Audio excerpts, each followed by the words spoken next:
मुदखेड शहरातील रेल्वे गेटची कायमची समस्या संपून 11 डिसेंबर 2023 रोजी प्रलंबित असलेला डॉक्टर शंकरराव चव्हाण साहेब रेल्वे भुयारी मार्ग खुला केला. परंतु काही महिनेच उलटले नाहीत की भुयारी मार्गातील सांडपाणी गटारीवरील लोखंडी मॅनहॉल ग्रिल वाकलं असून वरून मार्गक्रमण करताना पदचाऱ्यांना खूपच दक्ष राहून आणि आपल्या वाहनांना मार्ग काढावा लागतो. मोडकळीस आलेला मॅनहॉल ग्रिल त्वरित दुरुस्ती करण्यासाठी संबंधित सार्वजनिक बांधकाम विभागाच्या अभियंत्याला प्रतिक्रिया घेण्यासाठी फोन करून संपर्क केला असता मोबाईल फोन बंद होता. यावेळी नगर परिषदेचे प्रभारी मुख्याधिकारी शैलेश फडके यांनी आपल्या अगोदरच याबाबतीत संबंधित सार्वजनिक बांधकाम विभागात सूचनासहित वाकलेले मॅनहॉल ग्रिलचे फोटो पाठवून त्वरित करण्यासाठी सूचना केली असल्याची माहिती N24च्या प्रस्तुत प्रतिनिधीला सांगितली.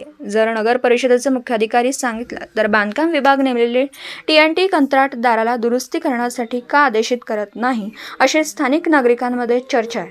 तालुका मुदखेड, जिल्हा नांदेडहून प्रतिनिधी अतिक अहमद. दिवसभरातील घडामोडींचा आढावा घेण्यासाठी पाहत रहा N24 मराठी न्यूज चॅनल.